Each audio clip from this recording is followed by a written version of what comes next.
Assalamualaikum Ustaz. Wajibkah kita mengkodokkan solat fardu yang ditinggal sama ada sengaja atau tidak?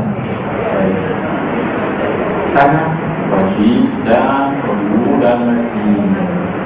Kerana apa? Kerana dalam hadis menyebutkan bahawa apabila kamu tidur dan kamu lupa, kamu ingat tidur, bangkit dan kamu ingat, kamu lupa, kamu ingat salah kalian sembahyang. Walaupun tidak ada nok yang jelas menyebut bila kamu tinggal sembahyang dengan sengaja kamu qada. Kita mengatakan walaupun tidak ada nok jelas begitu, tapi kita menggunakan qiyas aula dalam istilah usulul fiqh.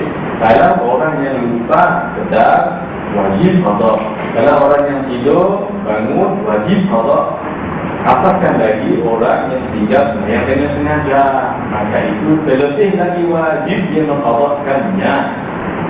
Badainullahi ahaqqu an yuqda. Kita berhutang saja dengan orang kena bayar. Hutang dengan Allah lebih layak untuk kita bayar. Itu siapa yang tinggal solat 20 tahun wajib dia qada 20 tahun, 30 tahun wajib dia qada 30 tahun. Walaupun hadis menyebutkan, Imam Ahmad menyebutkan orang yang meninggalkan solat dengan sengaja muta'ammidan, dia tidak akan dapat menggantikan satu solat itu walaupun diqadakan seumur hidupnya. Itu maksudnya berat pahala itu, bukan maksudnya tidak diqadakan dengan tidak faham. Ada orang yang tidak faham, dia kata ini kalau begitu tidak perlu, bukan begitu, kita guna qiyas aula. Cuma yang 20 tahun, 30 tahun tadi macam mana cara qadanya? Cara qadanya lumayan apa berjamaah, tapi main lagi apa sekali kalau mampu, main lagi apa sekali kalau mampu boleh.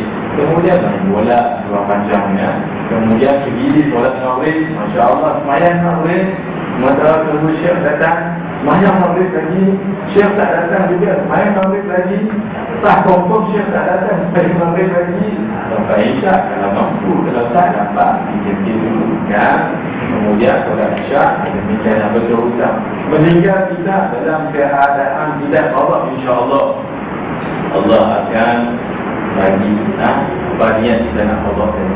Cuma di dalam kitab ada sesuatu yang diperbahaskan, apakah boleh sembahyang sunat bagi orang yang masih lagi sembahyang qada? Maka ulama berbeza. Kebanyakan mengatakan tidak boleh, sebab wajib itu lebih awal qada. Sunat itu sunat sahaja.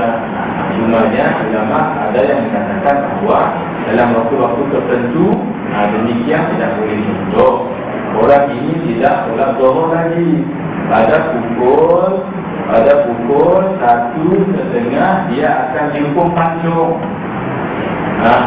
Maka dia ada lagi sembahyang yang tidak diqadakan.